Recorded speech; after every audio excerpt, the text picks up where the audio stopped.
बच्चों की स्टूडेंट्स की खुदकुशी लगातार बढ़ रही है। हर साल जो संख्या आती है वो बढ़ती जा रही है। आपको क्या लगता है क्यों बढ़ रहे हैं स्टूडेंट या चिल्ड्रन या टीनेजर्स के सुसाइड्स? इसके लिए कोई एक व्यक्ति या व्यक्तित्व या ऑर्गेनाइजेशन जिम्मेदार नहीं। हमारा समाज इतना प्रेशर बना दिया है बच्चों के ऊपर कि वो इसे हैंडल नहीं कर पा रहे। पिछले साल बोर्ड में फलां बच्चे ने टॉप किया था, उससे आगे निकलना है। तो ये जो प्रेशर है डे 1 से शुरू होता है और बोर्ड्स तक आते आते बच्चा भयभीत हो जाता है इस प्रेशर से। जब एक बच्चा सुसाइड करता है तो सिर्फ क्या एक वही वजह होती होगी कि रिजल्ट फिक्स माइंडसेट हुआ, जैसे मैं फेल हो गया, मैं निकम्मा हूँ, मैं किसी लायक नहीं हूँ, मैं अब जीवन में कुछ नहीं कर सकता। ये बच्चा तो नहीं सोचा है, ये उसने अपने थॉट या अपने माइंडसेट को वैसा बिल्टअप किया बाकी एनवायरनमेंट देख देख। हमने माइंड मेकअप किया है कि बच्चा हमारा डॉक्टर बनेगा। जरूरी तो नहीं है कि बच्चा चाहता हो डॉक्टर बनना। हम लोग कहीं ना कहीं उसके ऊपर वहाँ से प्रेशर शुरू कर देते, वो फिर सोच ही नहीं पाता। थर्ड क्लास के बच्चे के पास फोन है, फिफ्थ क्लास के बच्चे के पास फोन है, बच्चा खाना नहीं खा रहा है क्योंकि अगर मम्मी फोन नहीं दे रही है। छोटा सा बिल्कुल प्रैम में पड़ा हुआ बच्चा वो उस मोबाइल को देख के खुश हो रहा है। तो हम वहाँ से जब मोबाइल पकड़ा रहे हैं बच्चों को, तो कहाँ आप देखिए कहाँ बच्चा उसके बिना सरवाइव करेगा। आज की डेट में बच्चा सोच ही नहीं पा रहा है मोबाइल के बिना भी कोई ज़िंदगी है। उसे माँ बाप की ज़रूरत नहीं है, उसे दोस्तों की ज़रूरत नहीं है, बट उसे फ़ोन की ज़रूरत है। बहुत खबरें ये आती थी कि आईआईटी में बच्चा पढ़ रहा है, फर्स्ट ईयर है, और एक बार मुझे याद है कहीं एक बच्चे ने दीवार पे कुछ लिखा था, आई हेट आईआईटी, ऐसा कुछ करके उस बच्चे ने सुसाइड। 12th और एंट्रेंस के बीच में वो एंट्रेंस की तैयारी है जिसमें बच्चा पूरा एग्जॉस्ट होकर जब कॉलेज पहुंचा तो भाई हमें तो उम्मीद थी कि अब हम आज़ाद हैं, अब हमें पढ़ाई लिखाई करनी नहीं, लेकिन वहाँ एक अलग रेस शुरू है। जॉइंट फैमिली से जो न्यूक्लियर फैमिली का सिस्टम शुरू हो गया, क्या आपको लगता है ये बच्चों के अकेलेपन में इसने ऐड कर दिया है? अगर ग्रैंड पेरेंट्स घर में होते हैं, इज इट बेटर? अगर मम्मी पापा अवेलेबल नहीं है, रीज़न चाहे कोई भी हो, मैं ये नहीं कह रही कि पेरेंट्स गलत हैं, लेकिन वो बिजी हैं, तो नहीं है उनके पास टाइम कि बच्चे की छोटी छोटी बात को, तो वो उस गैप को ग्रैंड पेरेंट्स बहुत अच्छे से भरते हैं। नमस्कार, मैं हूँ ऋचा अनिरुद्ध। फिल्म बूट पॉलिश का एक गाना है, नन्हे मुन्ने बच्चे तेरी मुट्ठी में क्या है, मुट्ठी में है तकदीर हमारी, हमने किस्मत को बस में किया है। ऐसा होना भी चाहिए। हर बच्चे की मुट्ठी में उसका भविष्य, उसकी तकदीर होनी चाहिए और आंखों में बहुत सारे सपने होने चाहिए। लेकिन फिर ऐसा क्या हो जाता है कि कुछ मुश्किल परिस्थितियों के आगे हमारे कुछ बच्चे हार मान जाते हैं। चाहे वो स्थिति इम्तिहान का खराब रिजल्ट हो, या एंट्रेंस एग्जाम में सिलेक्शन का ना हो पाना, या फिर अपनी उम्र के दूसरे बच्चों के हाथों बुली किया जाना।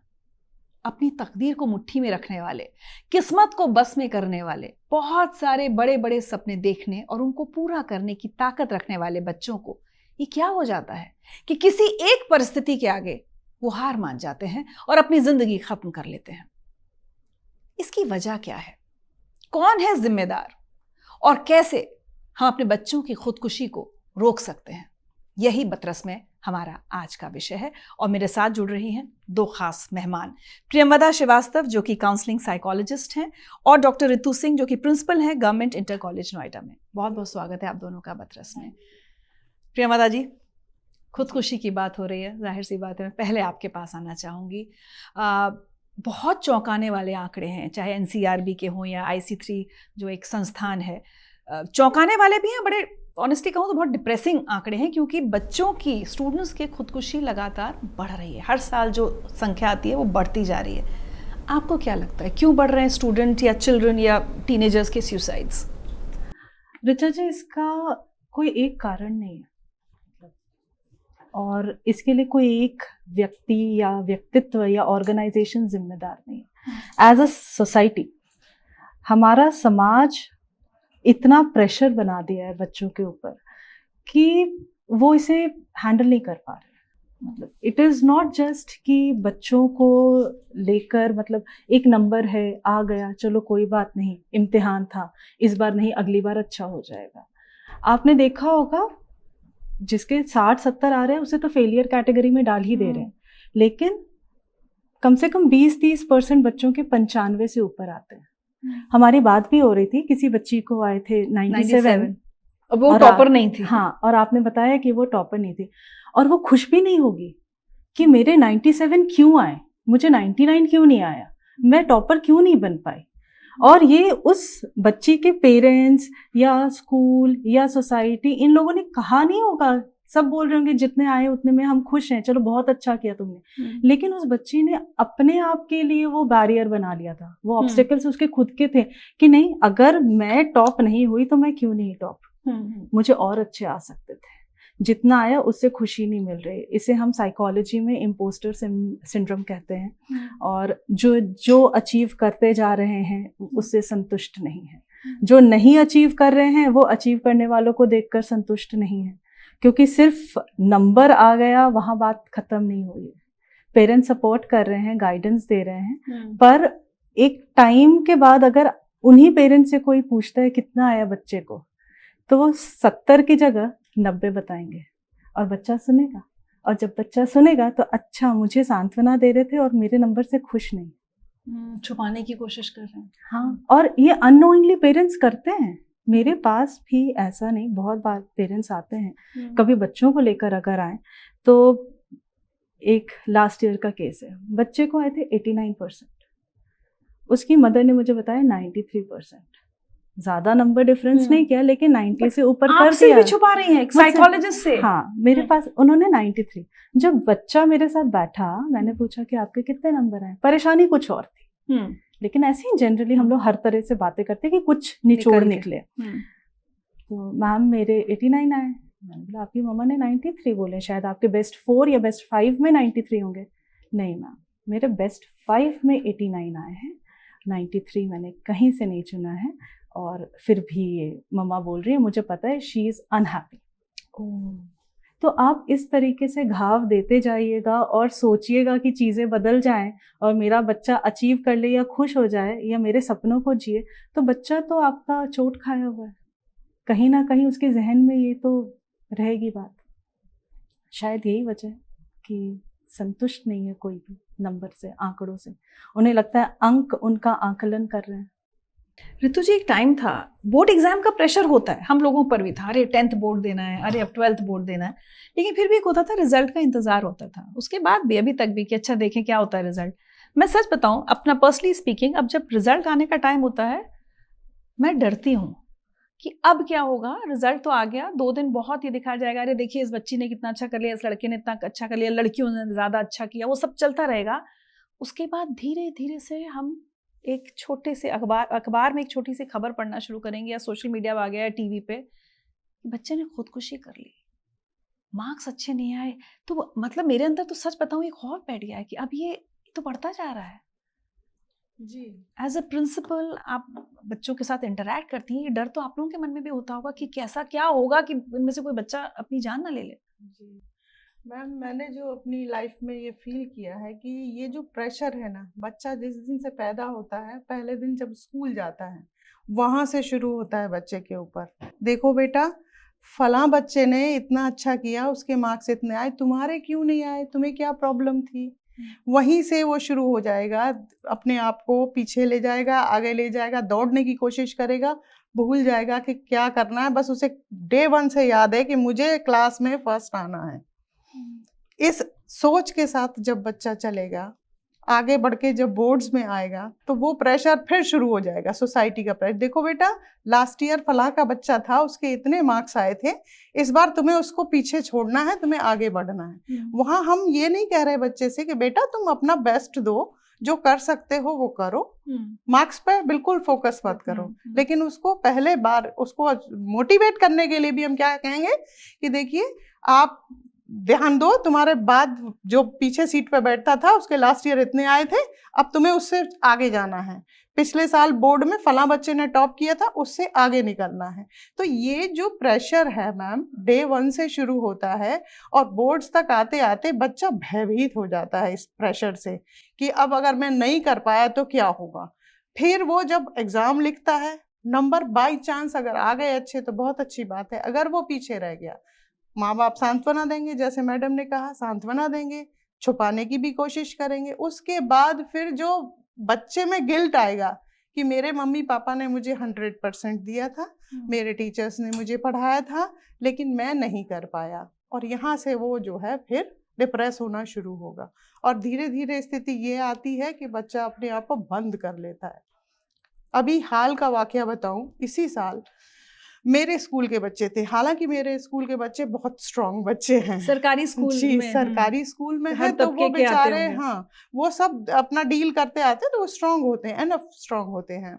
तो बच्चा आया, एक्सपेक्ट कर रहे थे, हम सभी एक्सपेक्ट कर रहे थे, और थोड़ा सा हम लोगों ने भी ये कहना शुरू कर दिया था कि मेरा ये तो 90+ में जाएगा ही जाएगा। एक बच्चा बहुत अच्छा था, जिसे हम टॉप करने के लिए सोच रहे थे कि ये बच्चा टॉप करेगा, वो बच्चा कहीं पीछे छूट गया, उसका 80% पे आके रुक गया। मुझे था डाउट, मैंने उसको फ़ोन किया, जिस दिन रिजल्ट आया उस दिन फ़ोन, उसने मेरा फ़ोन पिक नहीं किया। नेक्स्ट डे मैंने उसे फिर फ़ोन किया, उसने मेरा फ़ोन तब भी पिक नहीं किया। तब मुझे थोड़ा सा डाउट हुआ कि क्या प्रॉब्लम हुई है। थर्ड डे मैंने फिर ट्राई किया, मैंने कहा करते हैं। थर्ड डे बच्चे ने तो फ़ोन नहीं उठाया, उसकी सिस्टर ने फ़ोन उठाया, एंड शी सेड कि मैम वो थोड़ा सा परेशान है, वो आपसे बाद में बात करेगा, अभी वो ये कह रहा है कि हम किसी से बात नहीं कर सकते, अभी 2 दिन हमें छोड़ दो। क्या करते हैं उसके पापा? उसके फादर जो है प्रेस करते हैं, और सोसाइटीज़ में आगे प्रेस लगा रखा है उन्होंने, अपना टेबल लगा रखा है, वहाँ पे वो प्रेस करते हैं, बच्चा भी उन्हें कभी-कभी हेल्प करता है। तो बच्चा फिर नॉर्मल हुआ, मेरे पास आया, पूछा मैंने कहा बेटा क्या बात थी, इस तरीके से क्यों तुमने बिहेव किया, तुम तो बहुत स्ट्रांग हो, तुम्हें इस तरीके से नहीं करना चाहिए था। तो बोला कि मैम मैं थोड़ा-सा, मुझे ये लग रहा था, मैं अपने पापा का जब देखता हूँ तो मुझे लगता है कि मुझे ये काम नहीं करना है और मेरे पापा को भी नहीं करने देना है। तो मैं इसलिए डिप्रेस हो गया था कि अब मैं आईआईटी एग्ज़ाम नहीं लिख पाऊँगा, अब मुझे कोई फाइनेंस नहीं करेगा, मुझे कोई सपोर्ट नहीं करेगा। हम लोगों ने यहाँ एक बार कोशिश की थी कि कुछ संस्थाओं को जोड़ा था अपने साथ, कि अगर हमारे बच्चे अच्छे हैं और कुछ करने की स्थिति में हैं, तो आप प्लीज़ उन्हें सपोर्ट कीजिए, फाइनेंशियल सपोर्ट कीजिए, जैसे भी आप सपोर्ट करते हैं। तो एक संस्था हमारे पास आगे आई थी, उन्होंने कहा कि हम आपके बच्चों को कोचिंग प्रोवाइड करेंगे। जो आज का ट्रेंड चल रहा है, डिफरेंट कोचिंग्स हैं, उनमें हम किसी एक में एनरोल करा देंगे बच्चे को, और बच्चा वहाँ फ्री ऑफ कॉस्ट पढ़ेगा, क्योंकि हमारे बच्चे की पेइंग कैपेसिटी नहीं होती है। तो वो बच्चा इस बात से डिप्रेस था कि आप लोगों ने तो हमारे लिए सोचा था, और हम सोच रहे थे कि अपने परफॉर्म नहीं कर पाया। हाँ, और मैं परफॉर्म नहीं कर पाया, तो वो डिप्रेशन मुझे लगा। फिर मैंने अपने आप को संभाला, मैंने कहा कोई बात नहीं, अब बताइए मैम क्या कुछ हो सकता है मेरा। तो वो बात ऐसी थी कि मेरे दिल को छुई। फिर मैंने उन लोगों से कहा कि भाई आप लोगों ने एक बैरियर दिया था हमें, हमारा बच्चा टच तो कर रहा है लेकिन उससे पीछे है, लाइन क्रॉस नहीं कर पाया, तो क्या आप सपोर्ट करेंगे? और मैं थैंक यू बोलूँगी उन लोगों को कि उन्होंने कहा कोई बात नहीं मैडम, नंबर को हम नहीं देखेंगे, आपका बच्चा चाहता है, हम सपोर्ट करेंगे। तो इस तरीके से हम बच्चे को ओवरकम करा सकते हैं उस डिप्रेशन से, जो डिप्रेशन बच्चा चाहे अनचाहे, जाने अनजाने अपने ऊपर ले लेता है। अच्छा एक बात बताइए, प्रियंवदा जी से आपने सुना ना कि उन्होंने कहा हमारे बच्चे स्ट्रांग होते हैं। हम ऐसा सोचते हैं कि जो गरीब बच्चा है उसके जीवन में और इतनी सारी परेशानियां हैं कि वो स्ट्रांग हो जाता है। और कई बार हम लोग अपने जैसे जो प्रिविलेज बच्चे जिनको हम कहते हैं, हम उनको कहते हैं कि अरे तुमको पता ही नहीं है बाहर प्रॉब्लम्स क्या हैं। आप तो उन बच्चों को भी, आप तो हर तरह के बच्चे को बहुत करीब से देख रही हैं। क्या हमारी ये सोच गलत है कि हमारे बच्चे अपने प्रिविलेजेस की वजह से अनग्रेटफुल हो गए हैं, या ज्यादा सेंसिटिव हो गए हैं बच्चे कि अब हैंडल नहीं कर पा रहे स्ट्रेस को? अच्छा जी, ये एक्चुअली मैं नकारूंगी नहीं इस सोच को, क्योंकि हर इंडिविजुअल की परेशानी अलग होती है। पर ये मानना कि जो ये बच्चे अपने घर में देख रहे हैं वो हाई सोसाइटी के बच्चे अपने घरों में नहीं देख रहे हैं, ये बिल्कुल गलत है। मैं इस बात को मतलब बिल्कुल असहमत हूँ मैं इससे, क्योंकि हाई सोसाइटी के बच्चे भी वैसी परेशानियां झेल रहे हैं। आप और मैं एज एन अडल्ट, हमारा ट्रॉमा उसे बेयर करने की हमारी क्षमता अलग है, लेकिन वो दिमाग जो भी पनप रहा है, जो भी बन रहा है, जिसे हमें नर्चर करना है, वो जब वो देख कर या तो उसे विरक्ति हो रही है दुनिया से, या उसे लग रहा है कि ये सब कुछ जो चीज़ें हैं ये सब मनगढ़ंत हैं, ये जो कुछ भी हो रहा है कोई मायने नहीं। आपने बहुत बार देखा होगा, स्पेशली एक जनरेशन ऐसे आया, मैंने बहुत लोग 90s बॉर्न जो है उसमें से काफ़ी लोग इतने हेडस्ट्रॉन्ग है कि हमें शादियाँ नहीं करनी, राइट। मेरे सर्कल में बहुत सारे लोग हैं जिन्होंने शादियाँ नहीं की हैं। क्यों? क्योंकि भाई हमने तो इतना कुछ देखा सुना है, अब मन नहीं। तो मैं ये नहीं कह रही कि सिर्फ नीचे वाले लोग या जो इकोनॉमिकली पुअर हैं उन लोगों के घरों में ऐसी वारदातें होती हैं। अच्छे अच्छे करोड़ों के फ्लैट्स के अंदर भी क्या घटना घट रही है, ये आप और मैं सोच नहीं सकते। और वो बच्चे उस ट्रॉमा के साथ पेपर लिखने जाते हैं। और जब रिजल्ट ठीक नहीं आता, जब एक बच्चा सुसाइड करता है तो सिर्फ क्या एक वही वजह होती होगी कि रिजल्ट, या उस एक वजह से जुड़ी और बहुत सारी वजह होती हैं जो शायद हमको दिखती नहीं है? हम ये कह देते हैं अरे भाई बच्चे का रिजल्ट अच्छा नहीं आया, उसने खुदकुशी कर ली, लेकिन क्या उसके पास अगर एक अच्छी बैकिंग होती परिवार से, जिससे भी, तो भी क्या वो वही कदम उठाता? एनवायरनमेंट मैटर करता है।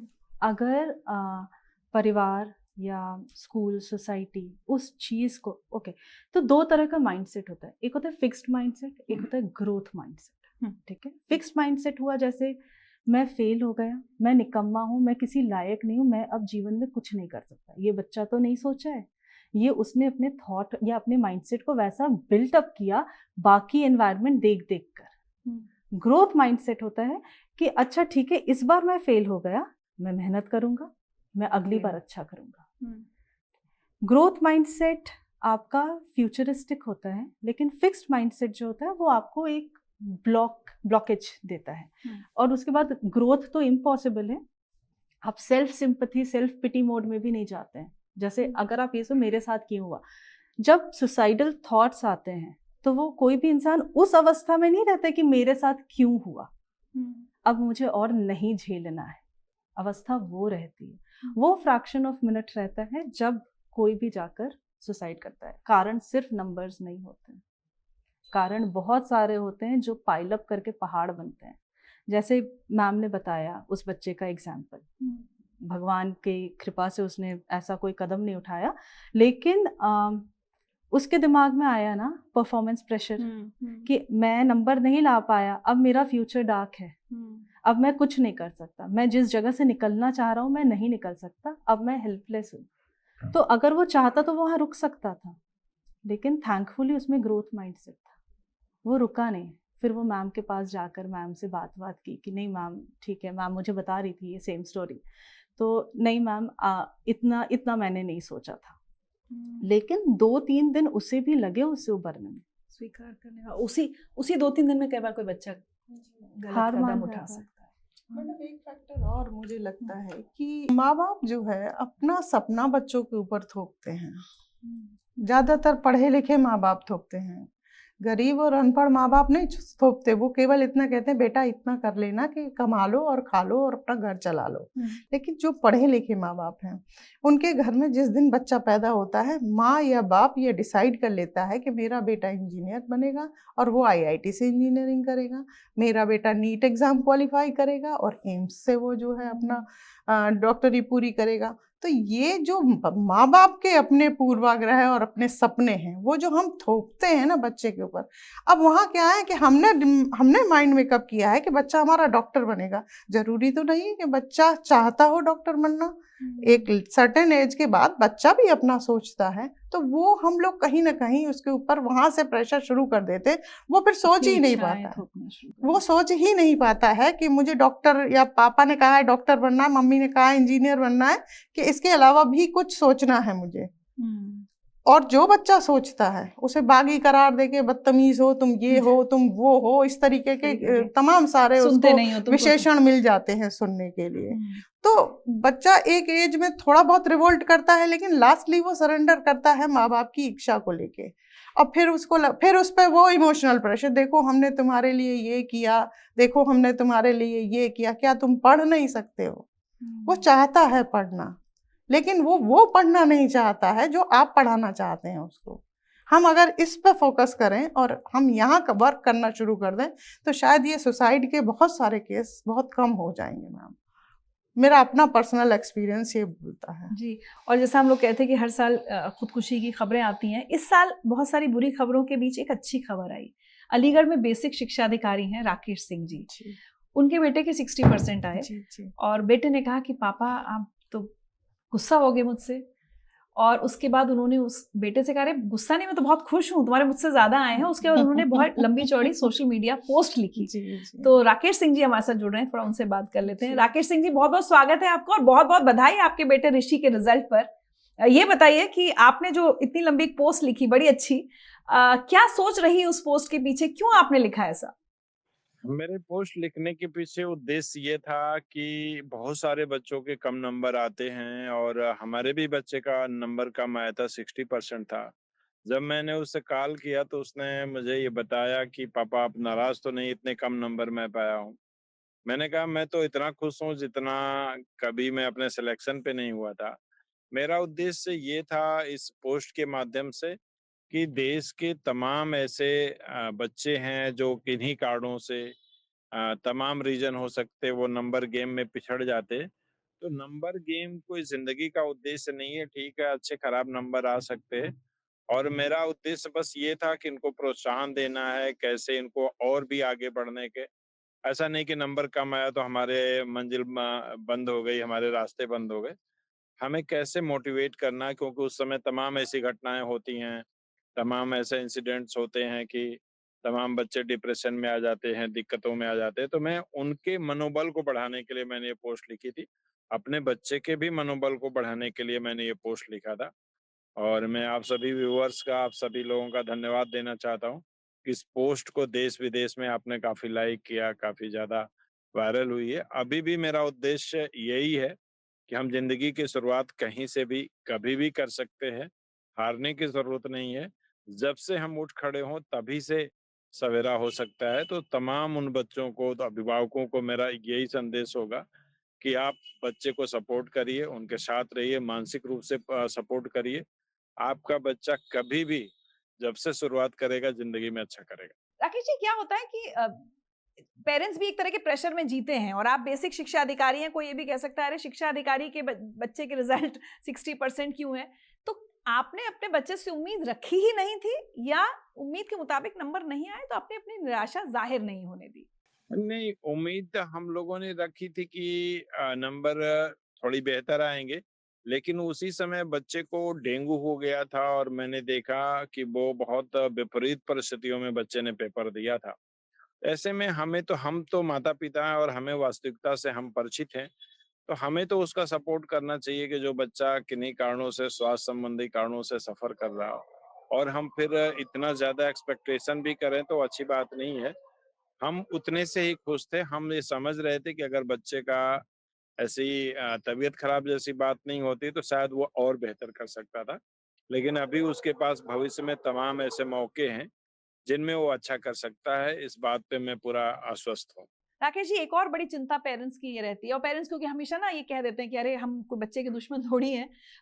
अब आगे क्या होगा? अब बच्चे का एडमिशन किसी अच्छे कॉलेज में नहीं होगा, जीवन में क्या करेगा? 10th और 12th के बोर्ड के रिजल्ट से हम बच्चे का जीवन तय कर देते हैं। तो आपको ये चिंता नहीं हुई? मैं तो आपके माध्यम से उन सभी माता-पिता, बच्चों को एक ही संदेश देना चाहता हूँ, हमें नहीं तय करना चाहिए कि बच्चा क्या करेगा। बच्चे से ज़रूर पूछना चाहिए, उसकी काउंसलिंग करनी चाहिए, स्कूल में भी उसकी काउंसलिंग करनी चाहिए कि बच्चा क्या करना चाहता है। जैसे मैं खुद अपने आप को देख लूँ कि मैथ्स मेरी अच्छी नहीं है। आप मैथ में बोलेंगे तो मैं अच्छा नहीं कर सकता। मुझे गीत-संगीत नहीं आता, आप बोलेंगे तो मैं अच्छा नहीं कर सकता। लेकिन प्रशासनिक दायित्व में और सोशल अवेयरनेस के कार्यक्रमों में, ऑफ़िशियल कामों में मैं बेहतर कर सकता हूँ। उसी तरह से हमें अपनी इच्छा थोपनी नहीं चाहिए और आज तो तमाम स्कोप है, हर फ़ील्ड में स्कोप है। ऐसा नहीं कह सकते कि पर्टिकुलर हम नंबर ही अच्छा ले आएँगे, आईटी और इंजीनियरिंग में और मेडिकल में जाएँगे तभी बच्चे का अच्छा भविष्य होगा। आज हम ह्यूमैनिटीज़ में भी भविष्य बना सकते हैं, टूरिज़्म में भी बना सकते हैं। तमाम ऐसे क्षेत्र हैं जो बच्चों के लिए खुले हैं। तो नंबर माता-पिता को ये नहीं मानना चाहिए कि नंबर नहीं आए तो अच्छा नहीं करेगा। ऐसा नहीं है, वो लड़का आईटी में भी जा सकता है, मेडिकल में भी जा सकता अच्छा राकेश जी, क्या आपको लगता है कि ये जो सोच हो गई इसके पीछे समाज और मीडिया भी जिम्मेदार है? क्योंकि समाज भी उन बच्चों की बहुत तारीफ बढ़-चढ़ के बातें की जाती कि अरे देखो फलाने के बच्चे के 98% आए। मीडिया भी ऐसे बच्चों की कहानियाँ ज़्यादा हाइलाइट करता है। तो आपको लगता है कि हम सबको थोड़ा बदलने की ज़रूरत है? बिल्कुल, बिल्कुल मेरा यही कहना है। आप अपने बच्चे को इंजीनियर बनाना चाहते हैं, डॉक्टर बनाना चाहते हो, बहुत सारा पैसा कमाना चाहते हैं बच्चों के माध्यम से अपने सारे सपने पूरा करें। लेकिन बच्चों के क्या सपने हैं, हम उस पे फ़ोकस नहीं करना चाहते। बच्चा क्या चाहता है, हमें कितनी एक्सपेक्टेशन बच्चे से पालनी चाहिए, कैसे उसको फिट रखना चाहिए, स्वस्थ रखना चाहिए, इस पे हमारा फ़ोकस नहीं है बल्कि ये अंधाधुंध एक दौड़ चल रही है कि हमें कक्षा 5 के बाद आप सोच सकते हैं कक्षा 5 के बाद बच्चों को इंजीनियरिंग की कोचिंग में तैयारी के लिए बिठा दिया जाता है। 6 के बाद तमाम कोटा में इंस्टीट्यूट खुले हुए, जहाँ पे बहुत अर्लियर, जबकि मेरा मानना है 12th तक बच्चे को स्कूलिंग शिक्षा दी जानी चाहिए, इसके बाद ही उसको जिस क्षेत्र में जाना वहाँ ले जाना चाहिए। तो हमारे गार्जियंस भी पूर्णतः ज़िम्मेदार हैं, हम सभी मीडिया, और उसका इतना महिमा मंडन किया जाता है कि सामने वाले बच्चे को लगता है कि नहीं, हम कहीं बहुत पिछड़ गए।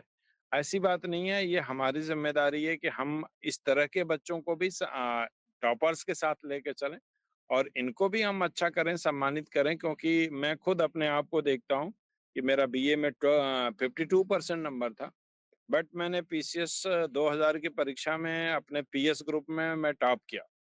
अभी कभी मुझे हिस्ट्री नहीं आती थी। जब इंटर करके मैं इलाहाबाद यूनिवर्सिटी का एंट्रेंस टेस्ट देने गया था, तो मुझे अकबर बीरबल के बारे में भी बहुत अच्छे तरीके से नहीं पता था। लेकिन जब लोक सेवा आयोग की 2000 की परीक्षा मैंने दिया था, तो उसी हिस्ट्री विषय में मुझे 80% नंबर मिले थे। मैं बस अपने अनुभवों के आधार पर आप सभी से यही कहना चाहता हूँ कि हम कभी भी शुरुआत कर सकते हैं, और माता-पिता को भी थोड़ा धैर्य बनाए रखना चाहिए, संयम रखना चाहिए, और प्रकृति की सबसे अनमोल रचना हमारा बच्चा है, उसमें कुछ न कुछ तो बेहतर है। हर इंसान इस प्रकृति में अपने किसी विशेष उद्देश्य से आया है, हर बच्चा किसी विशेष कारण से, तो उसके अंदर जो विशेषता है, उस दिशा में उसको पहचानते हुए हमें आगे ले जाना चाहिए।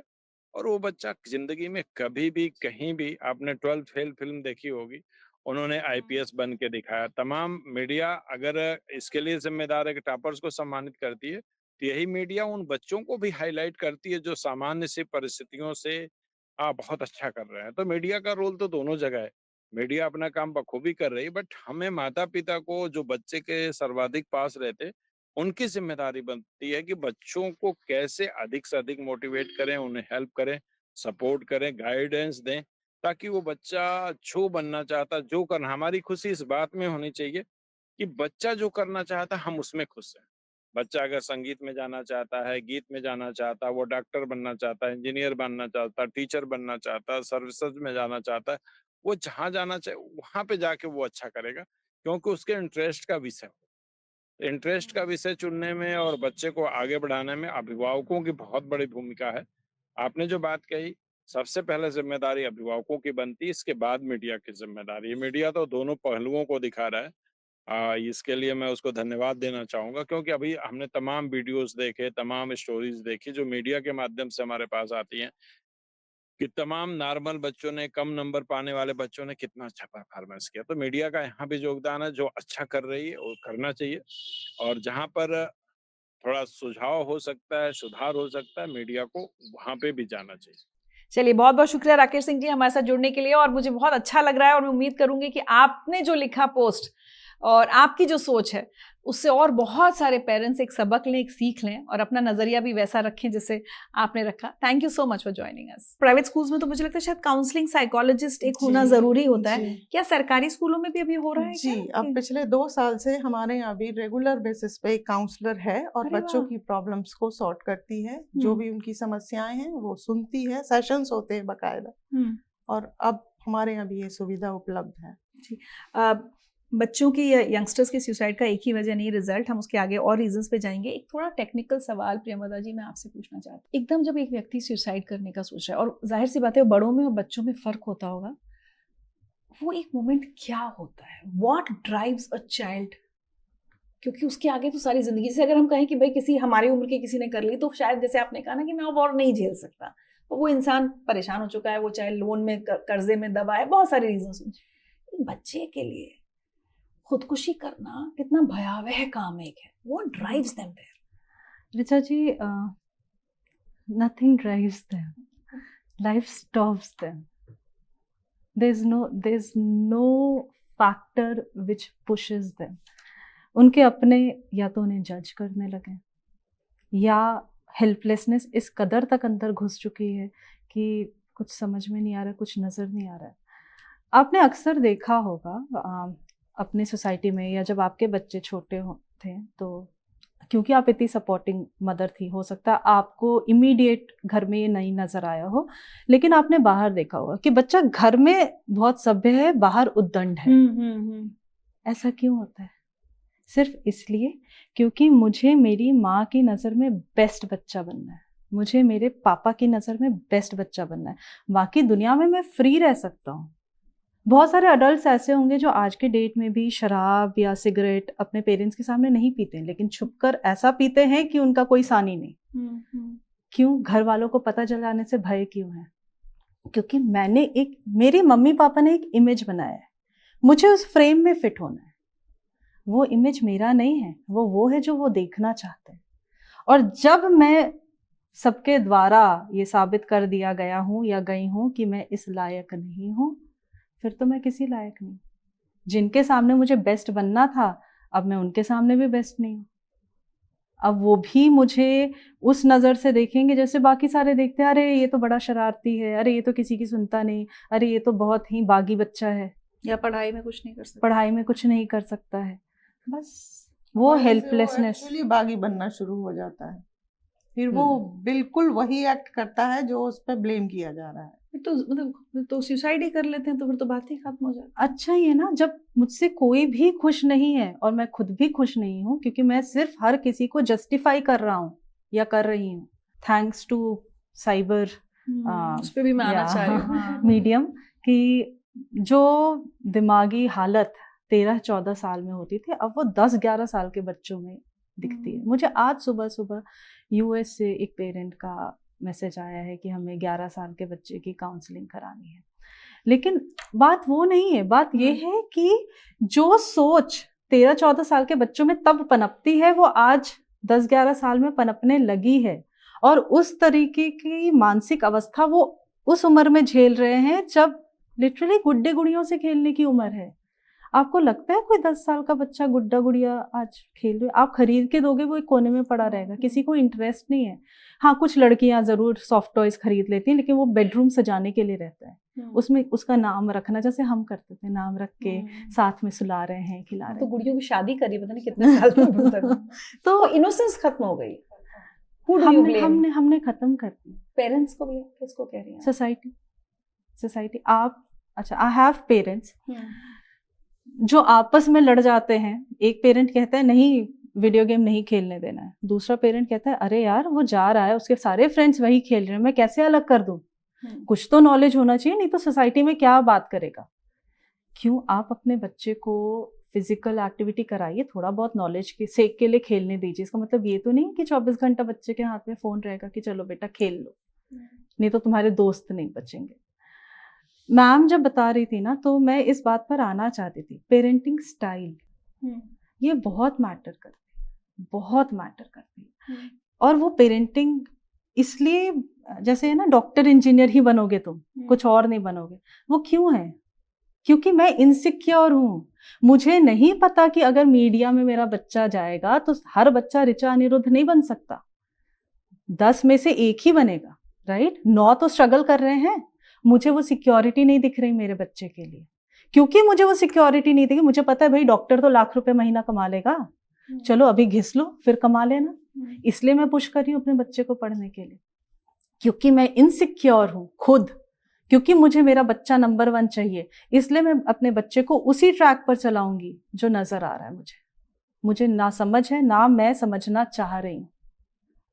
इसीलिए हम बच्चों के ऊपर प्रेशर बना रहे हैं, क्योंकि हम अपनी इनसिक्योरिटी को हैंडल नहीं कर पा रहे हैं। कि बड़ा कॉम्पिटिटिव जमाना है बेटा, अब तो नौकरी नहीं लगेगी, हर कोई विराट कोहली नहीं बन सकता। क्यों क्रिकेट खेल रहे हो? तुम्हें लग रहा है ना आईआईटी हर कोई डिफिकल्ट, सोनू निगम और अरिजीत नहीं बन सकता। हाँ, तुम क्यों, मतलब तुम्हें लग रहा है ना आईआईटी डिफिकल्ट है। नहीं बेटा, वो लाइफ ज्यादा डिफिकल्ट है।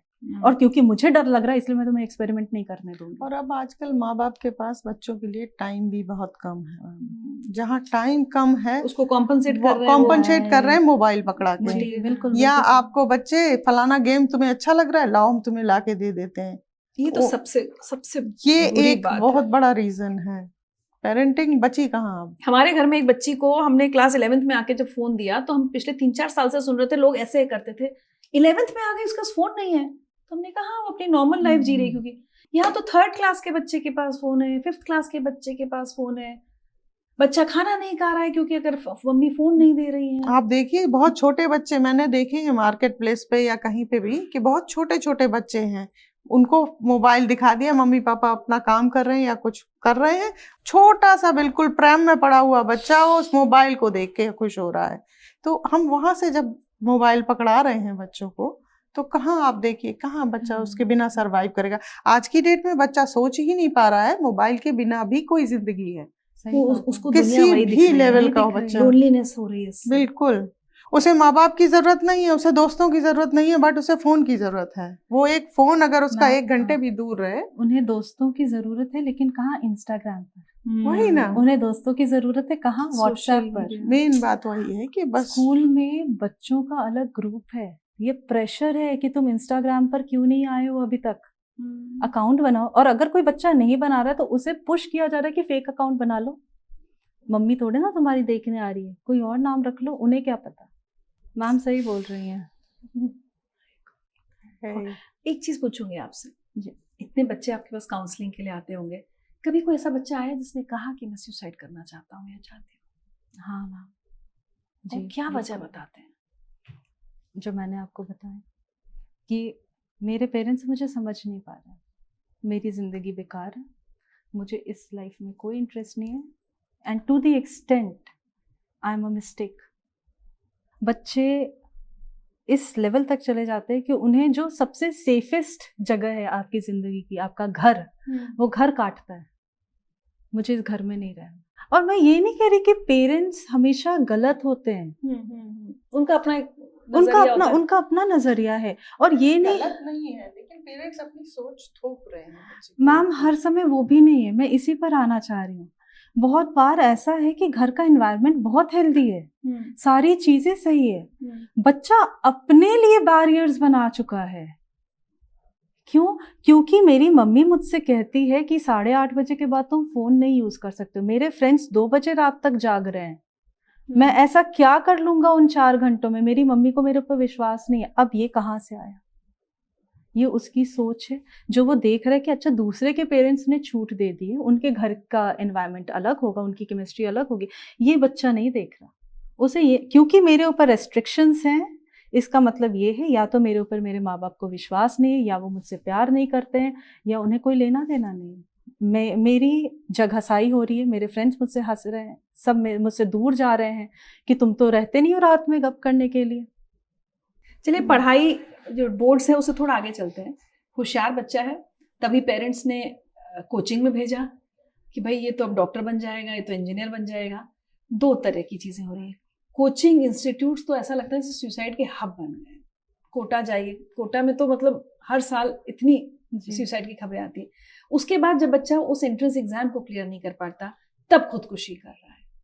इसका क्या करें? और ये तो बच्चे जिनको हम कहेंगे सो कॉल्ड इंटेलिजेंट बच्चे हैं, ये तो परफॉर्मर बच्चे थे, स्कूल में टॉप किया होगा तभी तो पहुंचे वहां तक। जो भी कोचिंग है या जो भी एंट्रेंस एग्जाम से बड़े बड़े नाम जो हैं, कोई भी बोर्ड हो, चाहे वो स्टेट बोर्ड हो या ICSE हो या CBSE, मैं इंडियन बोर्ड्स की बात कर रही हूँ, आपको 11th 12th में उस लेवल की पढ़ाई करवाते हैं। 5th 6th 7th 8th में वो लेवल नहीं होता। हाँ, थोड़ा बहुत हर, जैसे एयर पढ़ाया तो फिर एयर का थोड़ा और अगला मतलब लेवल कराया 6th में, फिर 7th में और कराया, करते करते 10th तक पहुंचाते। 11th 12th is completely different, ये हर बोर्ड का है, ठीक है। और 11th 12th में जो पढ़ाते हैं 80% सिलेबस एंट्रेंस एग्जाम्स के उस पर बेस्ड है।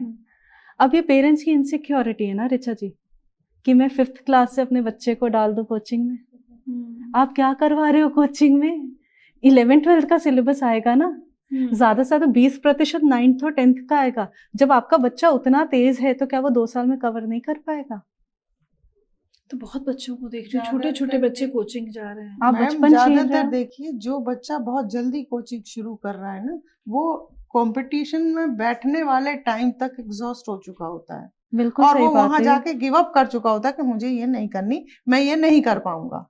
तब ये सुनने को मिलेगा कि इतने साल से मेहनत साल कर रहे हो, वो सब फिर बेकार। तुम emotional मेहनत कर pressure रहे हो, साल शुरू फीस हुआ। भरी हाँ तुम्हारी। एग्जैक्टली, हर बात आकर यही अटक जाती है, लाखों लाख लग गए हमारे, हमने इतनी मेहनत की, तुम्हें लाना ले जाना, तुम्हारी किताबें, तुम्हारे सारे डिमांड्स। अच्छा, सुसाइड जो आपने बताया मैम कि कोचिंग सेंटर सुसाइड हब बनते जा रहे हैं, क्यों बनते जा रहे हैं? अगर आपने देखा, अगर मैं मोबाइल को दूर कर दूं तो भी एक टीन एज में पहुंचने के बाद बच्चों को अपनी प्राइवेसी चाहिए रहती है। ठीक है, मतलब वो दिन के जैसे 24 घंटे आपसे लिपटे रहते थे, वो 13-14 साल में घटते घटते ऐसा हो जाता है कि 2-3 घंटे बाहर निकलेंगे कमरे से।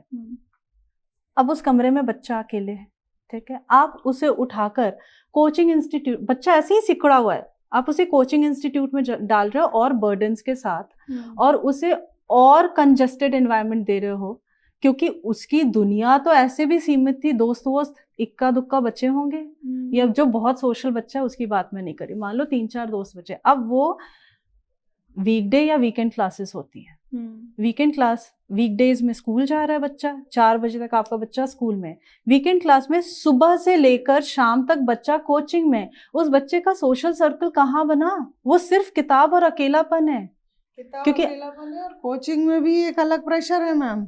बहुत जो बहुत ग्रुप्स बने हुए हैं ना, वो ऐसे बने हुए हैं कि सुपर 20 है, ये हमारे सुपर 20 बैच हैं, जो बच्चे 20 जिन्हें सेलेक्ट होना ही होना है, उनको बिल्कुल अलग करके अलग तैयारी कराई जाएगी।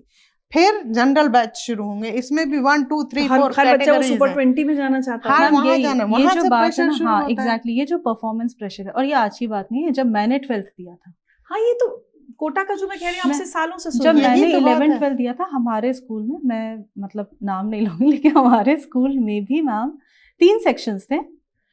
बेस्ट बच्चे जो थे, क्रीम बच्चे, वो एक सेक्शन में थे, बाकी 2 सेक्शन में एवरेज और बिलो एवरेज बच्चे थे। अब जो बिलो एवरेज और एवरेज सेक्शन में बच्चे होते हैं, उन्हें हमेशा लगता है हाय उन्हें वो मिल रहा है जो हमें नहीं मिल रहा, उन्हें अच्छी ग्रूम, और ये दिमाग में बैठता जाता है, नहीं मैम, कंपटीशन वहाँ जो जनरल बैच है ना मैम, उसका 50% बच्चा वहीं गिव अप कर देता है, हमें सेलेक्ट होना ही नहीं है, क्योंकि हाँ। सेलेक्ट होने वाले बच्चे तो वो गए, और बीच में कुछ बच्चे ऐसे हैं जो चाहते हैं सेलेक्ट होना, मेहनत भी कर रहे हैं, वो डिप्रेशन में आना शुरू हो गए, हम कितनी भी मेहनत कर लें हम वहां तक नहीं पहुंचेंगे। तो कुल मिला के pressure pressure pressure, so many pressures are there कि आप किसी एक को ब्लेम नहीं कर सकते। हमें लगता है कि हर एक व्यक्ति दोषी है इस प्रेशर का। अच्छा, जो सिलेक्ट हो गए, बीच में मुझे याद है एक बार तो बहुत खबरें ये आती थी कि आईआईटी में बच्चा पढ़ रहा है, फर्स्ट ईयर है, और एक बार मुझे याद है कहीं एक बच्चे ने दीवार पे कुछ लिखा था, आई हेट आईआईटी, ऐसा कुछ करके उस बच्चे ने सुसाइड किया था, बहुत साल पहले की बात है। ये क्यों? ये बच्चे तो हम तो सोचेंगे ये तो बस अब इनका तो लाइफ सॉर्टेड है, इनका तो फ्यूचर सॉर्टेड है, सब हो गया, अब तो 4 साल पढ़ना है और बढ़िया नौकरी लग जाएगी। मैम आपने ये सुना है बचपन से कि बस 12th अच्छे से कर लो, उसके बाद जिंदगी आसान है, उसके बाद क्यों भाई, उसके बाद क्यों है जिंदगी आसान? तो उसके बाद तुम्हें जो लाइन चुनना है वो तुम चुन लोगे। अच्छा, अब जिंदगी आसान के बीच में, मतलब 12th और एंट्रेंस के बीच में, वो एंट्रेंस की तैयारी है जिसमें बच्चा पूरा एग्जॉस्ट होके जब कॉलेज पहुंचा, तो भाई हमें तो उम्मीद थी कि अब हम आजाद हैं, अब हमें पढ़ाई लिखाई करनी नहीं, लेकिन वहां एक अलग रेस शुरू है, वहाँ हर स्कूल का टॉपर आया है, वहां हर स्कूल का टॉपर आया है, क्योंकि भाई वो तो क्रीम है। अब जब वहां मैं पहुंच गया, अब मुझे उस अलग रेस में अपने आप को प्रूफ करना है। मैं प्रूफ ही करता रह रहा हूँ जब से मैं बॉर्न हुआ हूँ, क्योंकि जब नर्सरी एडमिशन था तब भी मेरा ही टेस्ट था, तब भी मुझे ही प्रूफ करना था, और आज जब एंट्रेंस देके मैं यहाँ पहुंचा हूँ या पहुंची हूँ, तब भी मुझे ही प्रूफ करना है। मैं किसे प्रूफ कर रहा हूँ और क्यों कर रहा हूँ? शायद वहां तक जाते जाते एक इमेज बना लेते हैं बच्चे की, कॉलेज ये होगा वो होगा वो होगा, और जब वहां जाके नहीं मिलता है वो सब, तो फिर उनको लगता है कि हमने इतने साल इसके लिए मेहनत करी, बेकार थी ये सब। तो शायद ये भी एक वजह हो सकती है कि बच्चा जो है नहीं पसंद करता। लेकिन मैम ये सारी चीजें तो हम लोग इसलिए डिस्कस कर रहे हैं क्योंकि हम लोग उस एस्पेक्ट को देख रहे हैं जहाँ बच्चा टूट जाता है, ठीक है। और इन बच्चों का, मैं ये नहीं कह रही कि कमजोर पड़ जा रहे हैं या कुछ, लेकिन इन बच्चों का परसेंटेज 10% होगा 100 में, या 5-2, ठीक है। वैसे लेकिन भी ये बढ़ रहा है परसेंटेज, ये कंसर्न है, कंसर्न एग्जैक्टली। लेकिन मैम वैसे भी बच्चे, मैं ये नहीं कह रही, मतलब ऐसा ना हो कि हमारी बातें सुन के हमें सुनने वाले घबरा जाए और पैर पीछे खींच लें, ठीक है। ऐसे भी बच्चे हैं जो इस सारे प्रेशर के बाद किसी और को प्रूफ करने के लिए नहीं जी रहे हैं। सारी गांठ मैम यही बंधी है कि मैं दूसरे को प्रूफ कर रहा हूं या कर रही हूं। जब खुद समझोगे ना ये मैं खुद के लिए कर रहा हूं, तब शायद आप कम कमजोर पड़ो, तब शायद आपको इतनी मुसीबत ना लगे, इतनी परेशानी या इतनी बड़े बड़े पहाड़ ना तोड़ने पड़े। जब आप खुद के लिए करोगे तो आपको वो मनोबल आ जाएगा, आप खुद ब खुद करोगे। साइबर बुलिंग भी हम देख रहे हैं कि बच्चों को खुदकुशी तक पहुंचा दे रही है। मैम गेमिंग, और गेमिंग इस लेवल की नहीं होती है कि आप सिर्फ खेल रहे हो मोबाइल पर, ये जैसे हमारे टाइम में होता था, कुछ एक दो गेम्स रहते थे जो सिंगल यूजर हैं, खेल लिया खत्म हो गया। ज़्यादा से ज़्यादा भाई बहन के साथ बैठ के तुम भी रिमोट पकड़ो मैं भी, या कंट्रोलर आज की डेट में कहते हैं, तुम भी पकड़ो मैं भी पकड़ी हूँ, और हो गया गेम खत्म हो गया, 1 घंटा खेल लिया, शांति हो गई महीने भर की। आजकल जो है it is a very open podium, और उसमें कोई भी आकर आपके साथ खेलता है। जब किसी और के साथ, किसी अनजाने के साथ आप खेल रहे हो, तो उसमें ना कोई ज्योग्राफिकल लिमिट है, ना एज बार है, ना जेंडर है, ना लैंग्वेज है, किसी चीज़ का बैरिकेड नहीं है। प्लस इसमें बहुत सारी चीज़ें ऐसी इन्वॉल्व हो जाती हैं जो पेरेंट्स अवेयर भी नहीं है, क्योंकि मुझे ना इंटरेस्ट है ना मुझे जानने का शौक है। तुम खेल रहे हो, ठीक है खेल लो, और वो बच्चे को पुश करने लगती है कि अब तुम ये करो, अब तुम वो करो, अगर तुम ऐसे नहीं कर रहे हो तो मैं नहीं खेलूंगा, या तुम हार जाओगे। बीच में वो कौन सा गेम आया था?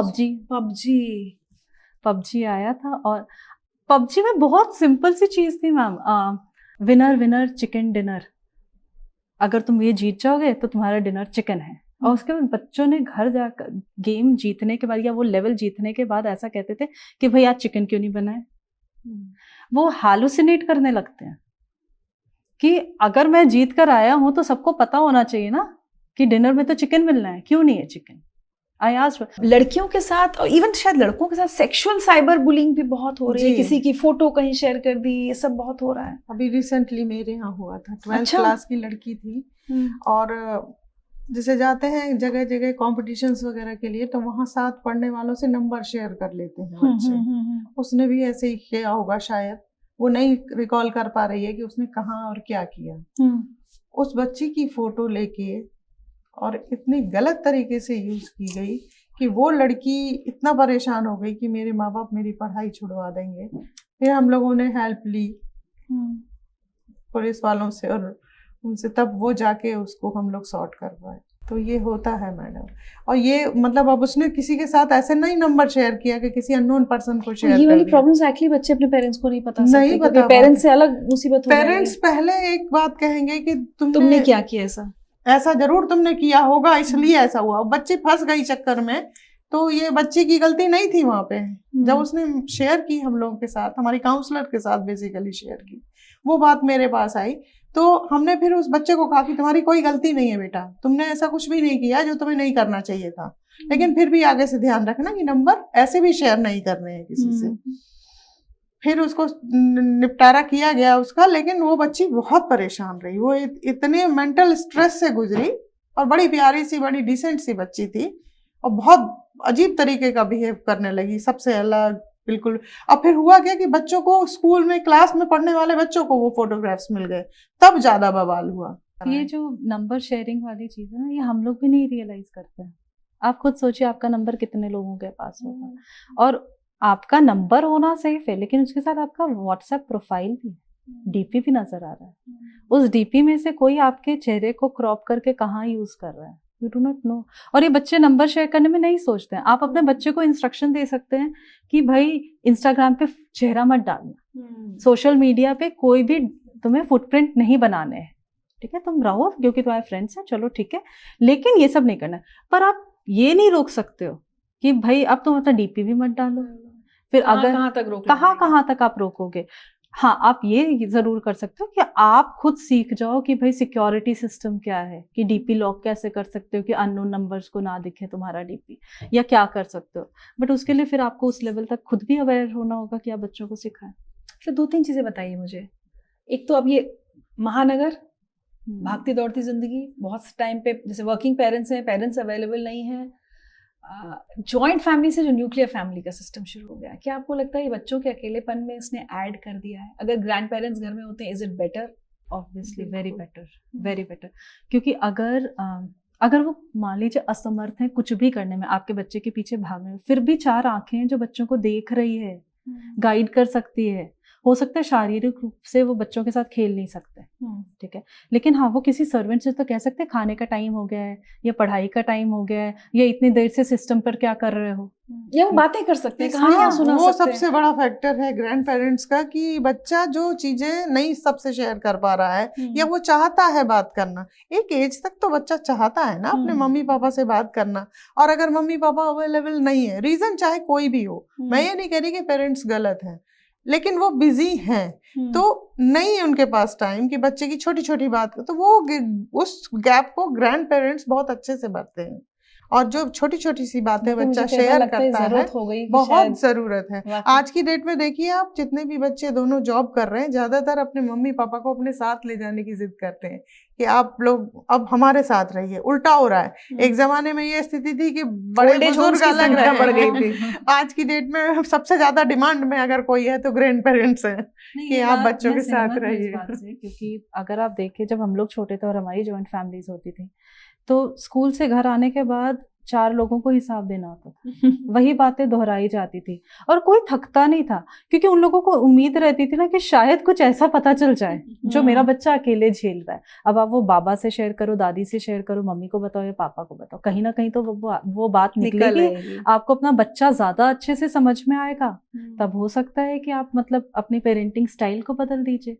बच्चे को वो सेफ एनवायरनमेंट मिलता है कि उसे घर नहीं काटेगा, क्योंकि कोई ना कोई तो सपोर्ट। अगर मम्मी ने डांट लगाई तो दादी के आंचल में छिप जाओ, पापा अगर गुस्सा है तो बाबा आकर बोलेंगे कि क्यों नहीं खरीद दे रहे हो, खरीद दो। तो वो एक सपोर्ट सिस्टम बहुत स्ट्रांग हो जाता है एंड इट हेल्प्स आपके बच्चे को वो इमोशनल स्ट्रेंथ जो मिलता है ग्रैंड पेरेंट्स से, वो हमने बाहर छीन लिया, वो कुछ हमने पीढ़ियों ने छीन लिया। बीच में छीन लिया।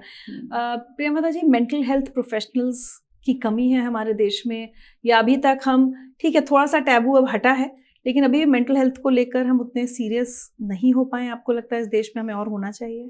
कमी नहीं है प्रोफेशनल्स की, कमी नहीं है? नहीं, हो सकता है लोग एक्टिवली लेते नहीं है, ठीक है, कि भाई इतना स्कोप नहीं है, साइकोलॉजिस्ट लोग आते नहीं, and it is only because कि हम जैसे लोग एक्सेप्ट नहीं करते हैं कि हमें परेशानी है। टैबू भी नहीं है। आप अगर देखिए, अरे यार इतनी सी बात है, ये ठीक है यार, चल रही है जिंदगी, ऐसी कौन सी बात हो, ये तो हर एक के साथ होता है, हर एक के साथ होता है, ठीक है। और उसमें जब हमारे यहाँ काउंसलर फर्स्ट टाइम इंट्रोड्यूस किया गया कि ये काउंसलर है, ये आपकी मेंटल हेल्थ पे वर्क करेगा, तो बच्चों का डरना था इस बात से, उधर मत जाना मैम के पास, पागलों का इलाज करती है मैडम, वो जा रहा है जो पागल है, वो बुलिंग शुरू हो जाती है वहां से। एक्सेप्टेंस ही नहीं, एक्सेप्टेंस ही नहीं है। मैं आज के जनरेशन में फिर भी ये देख रही हूँ, और आज का जनरेशन मतलब मैं 2010 प्लस वालों की बातें कर रही हूँ, उन्हें ये समझ में आ रहा है कि हमें सपोर्ट चाहिए। नहीं तो इसके पहले तो या तो पागलों के को जरूरत है, जो खुद भी जा रहा है वो ये भी कह रहा है, मतलब मेरे पास आकर लोग कहते हैं मैम मैं पागल नहीं हूँ, और बच्चों के लिए तो बिल्कुल ही नहीं करवाना चाहते। अरे बिल्कुल भी नहीं, बिल्कुल भी नहीं, टैग लग जाता है कि मेंटली डिस्टर्ब्ड है। इसके अलावा भी मैम, इसके अलावा क्या होता है कि उन्हें ये लगता है कि हमारे बच्चे को जरूरत है, ये हम डिसाइड करेंगे। मैम 2 सेशन में हो जाएगा? नहीं सर, 2 सेशन में तो नहीं हो सकता है। नहीं मैम, तो फिर ऐसा करिए आप 4 सेशन में कर दीजिए, उससे ज्यादा हम अफोर्ड नहीं कर सकते। सर आपके बच्चे को जरूरत है, हमें पता है जी कितनी जरूरत है। कि हमने शुरू में 3 बातें कही थी, क्या है वजह? तो मुझे लगता है वजह तो हम सबके लिए बहुत क्लियर हो गई है कि इतनी सारी चीजें आप लोगों ने डिस्कस कर ली। कौन है जिम्मेदार? पेरेंट्स सबसे ज्यादा। अगर बच्चा सुसाइड करता है या बच्चे की मेंटल हेल्थ खराब है, सबसे ज्यादा क्या पेरेंट्स और वो इंस्टीट्यूशंस या स्कूल जिम्मेदार है जहाँ वो बच्चा जाता है? मैम हम सब हैं, सब जिम्मेदार है मैम। ये कहना कि पेरेंट्स जिम्मेदार हैं, हम सोसाइटी और मीडिया भी, बिल्कुल सब। मैं तो कई बार कहती हूँ मीडिया भी जिम्मेदार है। अरे मैम, वो फूल माला और रील्स और शॉर्ट्स की 99%, 100%, और जिसका 70 है वो कहाँ जाए? और जो फेल हो गए वो क्या करे? वो रिवाल का वेट करता रहेगा, और रिवाल में नंबर नहीं बढ़े तो वो कहाँ जाएगा? देख रहा है, ठीक है भाई, जीतने वाले की वाहवाही होती है, लेकिन एक के बाद कभी कुछ। अब तो मैम फिर भी लोग वोकल हो गए हैं कि मेरा नंबर कम आया था, मेरा नंबर कम आया था, देखो मैं इस पोजीशन पर हूँ। लोग फिर भी ये सामने आए, लेकिन वैसे लोग कितने कम हैं? साल में 1 या 2 लोग वैसे सामने आते हैं, और कितने आते हैं? मैम हम सब जिम्मेदार हैं, कोई एक नहीं। आखिरी पार्ट, कैसे रोकें हम अपने बच्चों को खुदकुशी करने से? कैसे बचाएं उनको? माहौल दीजिए उन्हें, घर में, उनसे उनकी बातें सुनिए, उन्हें नसीहत मत दीजिए।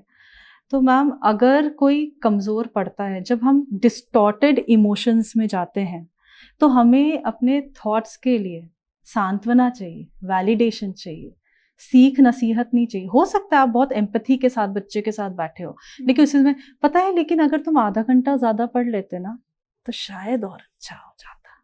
वो उसी समय आपने उस सारी चीज़ को धो डाला। जब हम बीमार होते हैं और कोई कहता है उल्टियाँ कर रहे हो आप, और अगर क्या खा लिया, अरे भाई एक तो उल्टियाँ हो रही, ऊपर से तुम सिर दर्द भी दे रहे हो, गोली ला कर दो ना। एग्जैक्टली मैम, फिजिकल हेल्थ और मेंटल हेल्थ डिफरेंट नहीं है।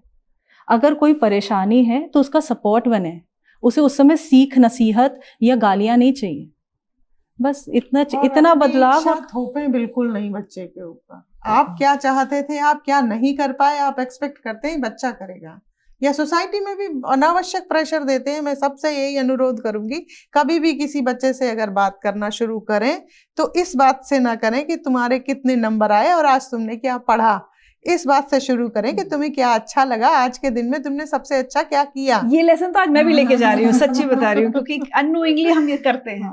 बहुत खूबसूरत लेसन है ये एक्चुअली जरूरत इसी चीज की है मैडम। इसमें तो मैं जब तक हम थोपना हाँ। बंद करेंगे नहीं, तब तक हम कोई भी रिजल्ट की उम्मीद ना करें। हम कितने ही मेंटल हेल्थ के सेशन कर लें, कितनी ही बड़ी बड़ी बातें कर लें, लेकिन हमें जो बेसिकली जो एनवायरनमेंट बच्चे को प्रोवाइड करना है, हमें वो करना पड़ेगा। और हर व्यक्ति जिम्मेदार है, माँ बाप जिम्मेदार है, समाज जिम्मेदार है, शिक्षक जिम्मेदार है, हर व्यक्ति जिम्मेदार है।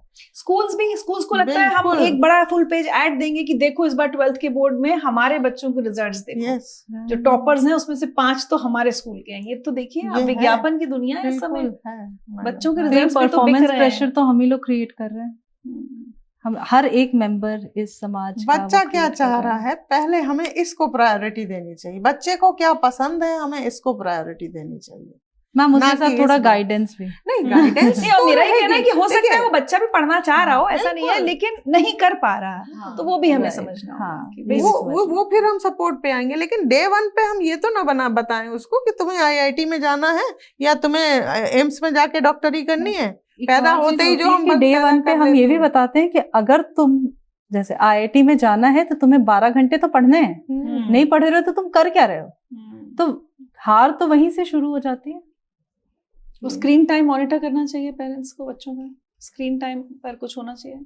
मैम मैं टू सम एक्सटेंट यस, बहुत ज़्यादा स्क्रीन, एज अप्रोप्रिएट कंटेंट, ये सब सारी चीज़ें अवेलेबल है मैम। तो मतलब आप आराम से ये सब मॉनिटर करना, और वो तब काम आएगा मैम जब उसमें बच्चे में हम एक सेंस डेवलप कर देंगे कि आपके लिए क्या सही है और क्या गलत है। जिस दिन बच्चा ये समझ जाएगा उस दिन अपने आप मॉनिटर टाइम कम हो जाएगा, या तभी वो चलाएगा उस चीज को जब उसे नीड होगी। तो हम सही और गलत नहीं बता पा रहे हैं, ये हमारी मेन प्रॉब्लम है। अच्छे से आज हमारे दोनों एक्सपर्ट्स ने हमको समझाया है। बहुत सारे लेसन्स तो मेरे लिए भी हैं, बट मुझे लगता है एक समाज के तौर पर हम सबको, क्योंकि मेरा ऐसा मानना है कि हम सिर्फ ये ना सोचें कि हम अपने बच्चे को बड़ा करके एक डॉक्टर या इंजीनियर बना रहे हैं। जिस दिन हम सब ये समझ जाएंगे, जो मैं अपने आप को हमेशा रिमाइंड करती हूँ कि हम एक इंडियन सिटीजन होने के नाते, इस दुनिया के भी नागरिक होने के नाते, हम एक अच्छा सिटीजन को बड़ा कर रहे हैं, जिसको और बहुत सारी जिम्मेदारियाँ उठानी है देश की, दुनिया की। उस हिसाब से हम एक अच्छा इंसान बनाएं, तो जब वो तभी होगा जब वो एक मजबूत इंसान होगा, फिजिकली और मेंटली स्ट्रांग होगा। और एक और चीज़ मुझे लगती है, जो हम लोगों ने कई बार ये इनिशिएटिव उठाया कि हम अपने फेलियर्स बताएं। मैं कई बार बच्चों को जाके बताती हूँ कि मैं भी PMT में बैठी थी, 3 साल तक लगातार सिलेक्ट नहीं हुई थी, और तब डिप्रेशन वर्ड हमारे टाइम में एग्जिस्ट नहीं करता था। आई एम श्योर मैं डिप्रेशन में रही होंगी, क्योंकि जब मैं देखती थी कि मेरी सहेलियाँ सिलेक्ट हो रही हैं तो मुझे लगता था कि मुझसे बड़ा फेलियर तो इस दुनिया में कोई है ही नहीं। लेकिन जब भी आप अपने जीवन में पलट कर देखेंगे, आज वही ऋचा अनुरुद्ध कहती है कि थैंक गॉड PMT में सिलेक्ट नहीं हुई, क्योंकि अगर बन जाती तो डॉक्टर बन के फंस जाती। तो देखिए, हमेशा अपने बच्चों को हम ये सिखाएं कि अगर ये नहीं हुआ है तो कुछ बेहतर आगे है, या जो तुम्हारे लिए अच्छा होगा वो होगा। और हम पेरेंट्स भी अपने आप को ये सोचें, मुझे लगता है। बट बहुत अच्छा लगा आप दोनों से बात करके। Thank you so much for joining. और मुझे उम्मीद है शायद आप लोगों को अच्छा लगा होगा। और पेरेंट्स अगर आप हमें देख रहे हैं तो शायद आज से आपकी सोच, आपका नज़रिया और बच्चों के साथ, अपने बच्चों के साथ आपका बर्ताव, इन सब चीज़ों में थोड़ा सा भी बदलाव आ जाए ना, तो हमारा काम सफल है। Thank you so much for watching. Thank you for joining. अगर आप ये वीडियो YouTube पर देख रहे हैं तो हमारे चैनल को सब्सक्राइब कर बेल आइकन दबाएं और Facebook पर देख रहे हैं तो हमारे पेज को लाइक करें।